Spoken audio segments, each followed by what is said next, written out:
اللهم أزغ قلوبنا بر عفوك وحلاوة حبك وافتح مسامع قلوبنا لذكرك وخشيتك واغفر لنا بكرمك وادخلنا جنتك برحمتك. اللهم إنا نسألك راحة في البدن وراحة في القلب وراحة في النفس، واجعل لنا من كل ضيق مخرجا ومن كل هم فرجا ومن كل دعاء قبولا واستجابة، واخرجنا من رمضان ونحن في أحسن حال. اللهم لا تدع شهر رمضان يمضي إلا وقد رزقت الشفاء لكل مريض والذرية لكل مشتاق والقضاء لكل مديون والفرج لكل مهموم، اللهم أمين يا رب العالمين. مساء الهنا والسعادة والسرور على أحلى وأجمل أخواتهم ومتابعين. ازيكم يا حبايبي، عاملين ايه؟ يا رب تكونوا في أتم صحة وأحسن حال. أنا أختكم في الله فاطمة، ودي قناتي أنا وأختي روما. بحب أشكر كل متابعيني من داخل مصر ومن خارج مصر، بقول لهم ألف شكر، زودتوا عيلتي وكترتوها، ربنا يديمكم نعمة في حياتي. والله بجد وحشتوني جدا. انا كان عندي مشكله في الراوتر، وبصراحه ليا فتره ما نزلتش، وكنت مفتقداكم جدا والله. ان انا خلاص اتعودت عليكم، ان انا كل يوم بنزل فيديو، ان انا كل يوم بقعد يعني كده وبقعد احكي معاكم في الفيديو. فبجد والله وحشتوني. الفيديو النهارده والله يا جماعه جميل جدا ومهم جدا وموفر جدا واقتصادي كمان جدا، وفي كل حاجة. بس تابعوا الفيديو للآخر، وهعمل معاكم خلطة أو وصفة كده لأن انتوا تلصقوا الرخامة المكسورة بحاجة كده من جوه البيت، يعني حاجة أنا موجودة عندي في البيت، ما اشتريتهاش بمبلغ وقدره. فأنا ايه، موجودة عندي في البيت واكتشفت ان هي بتلحم أي حاجة، فايه لصقت بيها الرخامة أو لحمت بيها الرخامة المكسورة. فتابعوا كده الفيديو للآخر، وإن شاء الله الفيديو كلكم هتستفادوا منه. وزي ما بيقولوا في المثل الصعيدي عندنا، هنعمل من الفسيخ شربات. يعني بصوا شكل المطبخ عامل ازاي، شكله بصراحة ما ينفعش خالص. المفروض يعني المطبخ ده انتي اعزكم الله يترمي في الزبالة، بس انا بقى اتحديت الصعوبات وقلت لازم بقى ان المطبخ ده اجدده وارجعه كأني مطبخ عروسة، وكأني مطبخ جديد لسه جاي من الشركة حالا. اللهم صل وسلم وبارك عليك يا حبيبي يا رسول الله. بص بقى شكل المطبخ عامل ازاي، منتهي خالص، الخشب بتاعه متبهدل خالص، ما ينفعش، يعني اساسا ما ينفعش. المفروض يعني زي ما قلت لكم يتشال كده ويترمي على الزبالة، ويجي ايه واحد جديد مكانه. بصراحة هو ده بالظبط اللي كان هيحصل. يعني ابو اسلام قال لي المطبخ مش هينفع خالص، سيبيه كده على جنب. يعني احنا كنا هنركنه على جنب وهنجيب واحد جديد. وانا بقى اتحديت وقلت له انا هرجع لك المطبخ جديد باقل التكاليف، يعني من غير ما هندفع مبلغ وقدره. اللهم صل وسلم وبارك عليك يا حبيبي يا رسول الله. بس قبل ما ابدا الفيديو طبعا يا حبايب قلبي، زي ما متعودين معايا، نذكر الله ونصلي على رسول الله عليه افضل الصلاة والسلام. ولاول مرة يشوف المحتوى بتاعي ويعجبه المحتوى، فضلا منكم وليس امرا مني، يا ريت يدعمني بلايك وشير واشتراك في القناة علشان العيلة الصغيرة تكبر بيكم وليكم، وربنا يجعل سعادة الدنيا ما بين ايديكم ومن حولكم. يلا بقى بينا كده ندخل على الفيديو ونشوف عملنا ايه في المطبخ، المطبخ التحفة دينتي.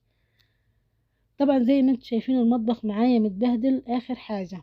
انا طبعا حبيت ان انا اجدده، فقلت هعمل ايه، قلت ان انا اجيب بقى خشب جديد من عند النجار بره كده، واخليه بقى اخد المقاسات بتاعة المطبخ واخليه يقطع لي اللي هو الخشب على يعني على حسب المقاس بتاع المطبخ. اللي هو اللي انتوا شايفينه اللي انا بدق فيه ده كان القفا بتاع المطبخ او الظهر بتاع المطبخ. فطبعا المقاسات اللي انا اديتها يعني للنجار فما جاتش بقى ايه في مقاسات المطبخ، فانا تعبت فيه جدا والله المطبخ ده. ويا ريت يا حبايب قلبي كده تقدروا التعب اللي انا تعبته وتقدروا المجهود اللي انا تعبته. وما تنسونيش بقى في اللايك والشير، ولو لسه ما اشتركتوش فضلا منكم وليس امرا تشتركوا عندي في القناة علشان يوصل لكم كل جديد. وكمان يا ريت تفعلوا زر الجرس علشان ايه يوصل لكم كل حاجة جديدة انا بنزلها.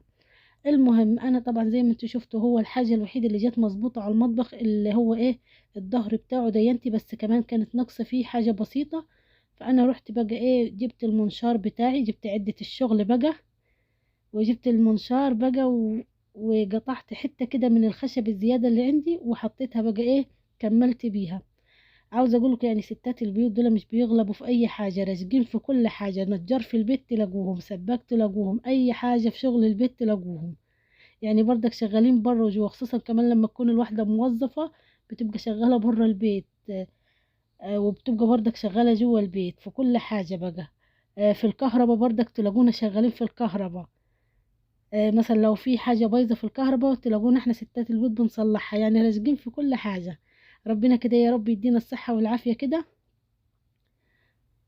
اللهم صل وسلم وبارك عليك يا حبيبي يا رسول الله. بصوا هنا بقى الحتة الزيادة دي انتي، انا جبتها بقى كده من حتة خشب برضك، كنت قصيتها بالمنشار ودقيتها.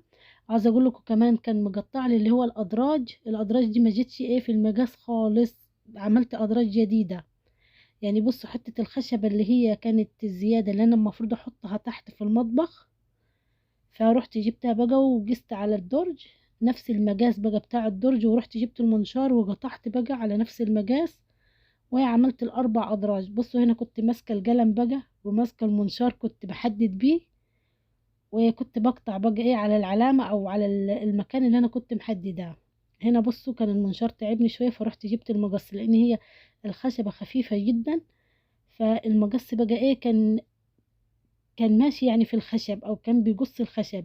انا قصيت طبعا اول حته في الخشب كده، سهلت الموضوع عليا، وبعد كده جبت المنشار وابتديت بقى ان انا ايه اقطع الخشبة دينتي على مقاس الدرج. يعني عملت 4 ادراج من جديد، ان الخشب اللي كان قصه النجار او كان نشره النجار دينتي ما كانش نافع خالص، كان الخشب صغير. بصوا هنا انا عملت نفس المقاس بتاع الدرج، جميل جدا والله بسم الله ما شاء الله. عايزه اقول لكم الفيديو ده بجد تعبت فيه، بس انا كنت متحديه فيه بقى ايه الصعب.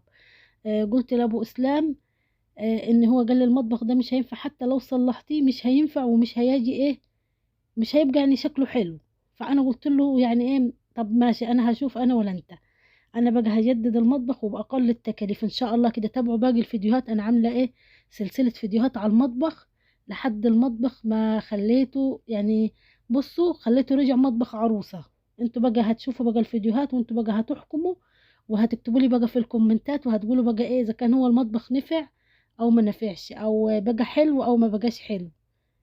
بس انا يعني وجهة نظري ان انا شايفاه ان هو اتعدل 180 درجة. يعني انتوا بصوا بقى ركزوا في شكله كده في الفيديو ده ينتي جامد، لان الفيديوهات اللي بعد كده هتبقى باقي تجديدات المطبخ. فانتوا هتقولوا فعلا المطبخ اللي احنا شفناه في اول فيديو غير المطبخ اللي احنا هنشوفه بقى في اخر فيديو. بصوا هنا بقى كنت خلاص جربت اخلص، كنت عملت درج وادي الدرج التاني. بصوا هنا ما كنتش عارفة اقيس بايه المقاسات، فكنت معايا اللي هو بتاع الايد بتاعت المكنسه كانت عندي مكسوره، فكنت بقيس بيها، وكنت برضك بقيس بالمنشار اللي انا ماسكاه دينتي. يعني عاوزه اقول لكم ستات البيوت بتصرفوا وراشقين في كل حاجه. يلا قومي كده يا ست الكل تشجعي وتنشطي. ولو عندك مطبخ مش هقولك زي مطبخي، لان انا بصراحه مطبخي ده مفيش يعني مطبخ في العالم كله زي مطبخي. انا مطبخي كان متبهدل خالص، وزي ما قلت لكم في اول الفيديو المفروض كان ايه يترمي في الزباله. اعزكم والله. انت بقى لو عندك مطبخ في في اي حاجه كده وحابه ان انت تجددي وحابه ان انت تغيري من شكله، يلا قومي كده تشجعي معانا وتنشطي معانا، وباقل التكاليف. مش هقولك ان انا اتكلفت كتير فيه، لا، انا لو هتكلف فيه كتير ما كنتش هصلحه والله. فانا عشان اتكلفت فيه حاجات بسيطة، فقلت ايه لما اجدده كده واصلحه واغير من شكله، اي حد يجي يدخل عندي البيت يشوف شكل المطبخ ويفتكرني ان انا ايه يعني يفتكرني ان انا شارية جديد. فيلا قوموا كده يا ستات البيوت تشجعوا وتنشطوا لو عندكم حاجة زي كده فيها. يعني لو في المطبخ فيه حاجة مكسورة أو في أي حاجة كده، جيبي الشاكوش بتاعك والمسامير واشتغلي نجارة. أنا زي ما قلت لكم ستات البيوت راشقين في كل حاجة، نجار في البيت تلاقوهم، سباك في البيت تلاقوهم، وكمان كهربائي. وأي حاجة بقى في شغل البيت الستات إيه بقى سادة فيها. فبس ده طبعا تجديد المطبخ على العيد، يعني بنشجعكم كده وبننشطكم لو في أي حاجة في المطبخ جددوها كده وصلحوها على العيد. ولو في ضرفة مجلوعة في المطبخ او في مسمار ناقص في المطبخ من الضرف، يا ريت كده تظبطوه كده وتربطوه حلو. وخليكم بقى معايا لاخر الفيديو. زي ما قلت لكم عامله لحام جميل جدا للرخامه. اللهم صل وسلم وبارك عليك يا حبيبي يا رسول الله. بص بقى انا هنا في اللي هو الرف اللي من تحت دينتي كانت حته خشبه كده عريضه، فجيت حطيتها مره واحده فما كفتش بقى، كان في فراغ. فروحت بقى جبت بردك خشبه تاني على نفس المقاس صغيره فكملت بيها. اما بقى الناحية التانية دي انت بصوا متبهدلة اخر حاجة. فدي اللي هي كانت الادراج الناقصة. انا طبعا ركنتها على جنب بس عشان ايه الخشب عندي ما كفاش، او اللي هو قطعة الخشب اللي انا جبتها ما كفتش. فروحت جبت بقى الادراج وحطيتها بقى من تحت.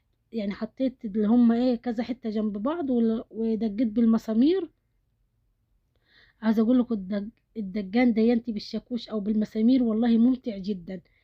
ان الواحد كده يبص كده من المطبخ، يعني مطبخ خالص متبهدل، ويبص كده يلاقيه فجأة بقى جديد حواليه، الواحد ما بيصدقش ان ده ان ده يعني المطبخ اللي كان قديم ومكسر وشكله مش حلو، وفجأة كده بقى شكله حلو خالص، وبقى ايه يعني شكله يسر العين او منظره كده يسر العين.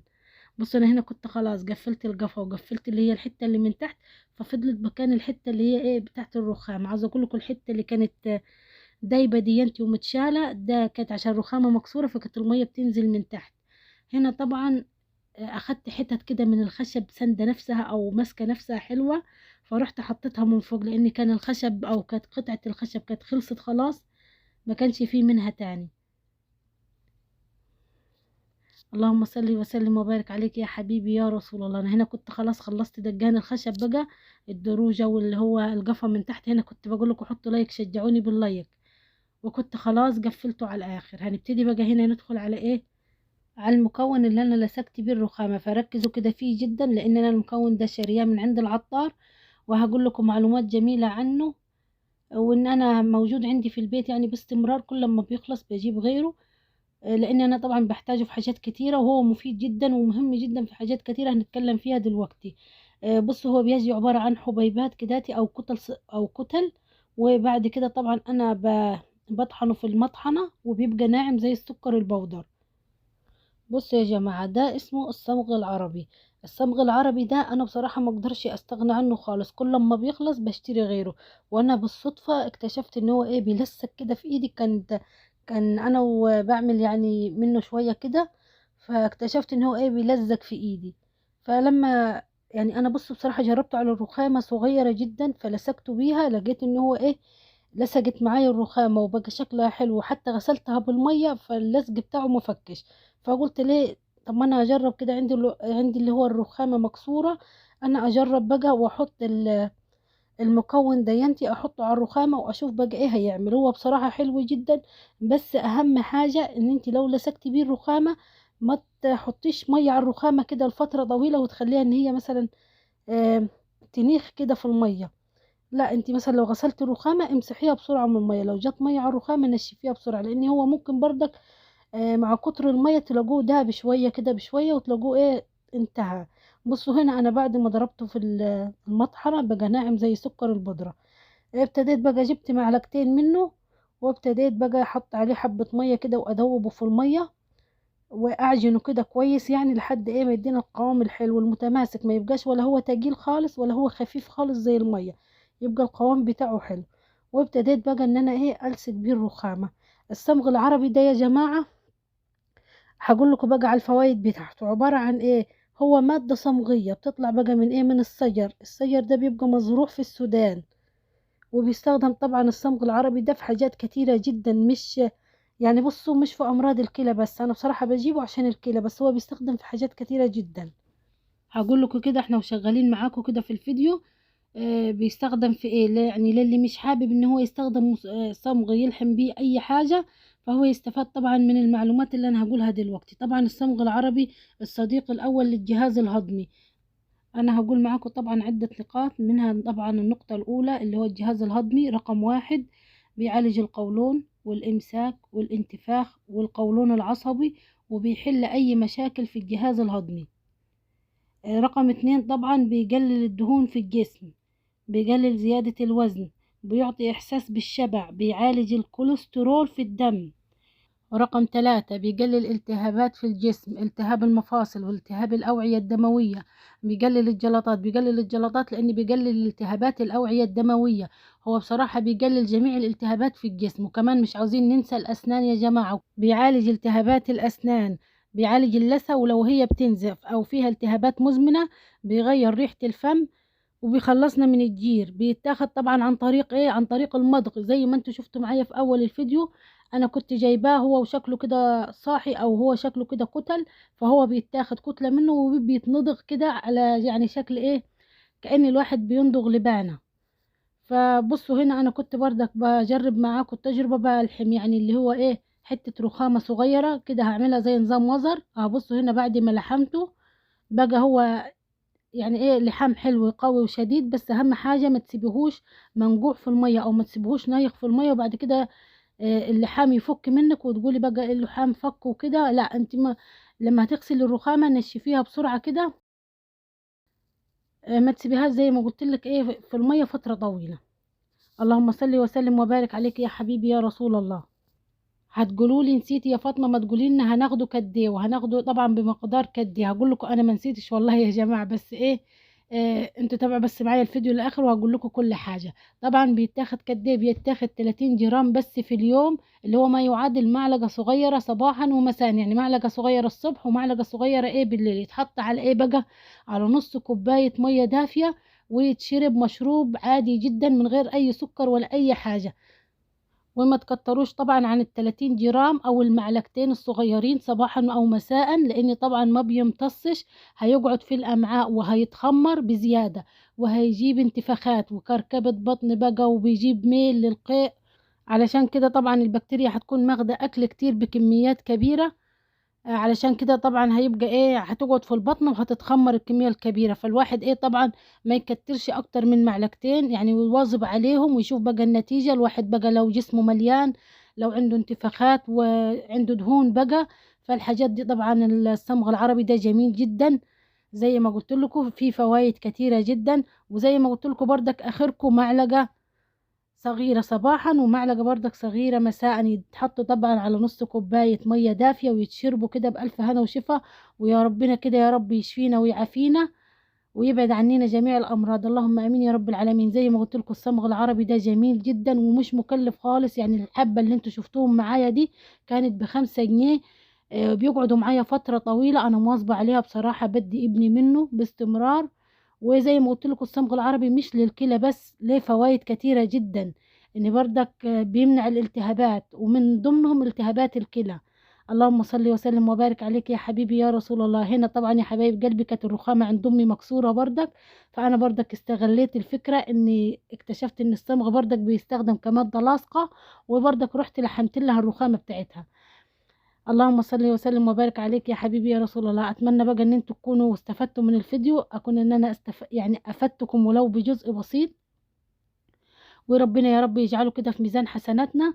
واتمنى ان انتوا تشيروا لي الفيديو، لان الفيديو ده بجد والله تعبت فيه. اتمنى ان انتوا تشيروه كده وتحطوا لي لايكات كتير ليه، نفسي بقى الفيديو يضرب كده ويعلى ويجيب مليون مشاهدة زي ما بسمع كده في باقي الفيديوهات عند الناس. اللهم صل وسلم وبارك عليك يا حبيبي يا رسول الله. طبعا انا هنا يا حبايب قلبي وصلت لنهاية الفيديو. دمتم في رعاية الله وامنه، واستنوني بقى في فيديو جديد ان شاء الله. وربنا يجعل سعادة الدنيا من بين ايديكم ومن حواليكم. والسلام عليكم ورحمة الله وبركاته.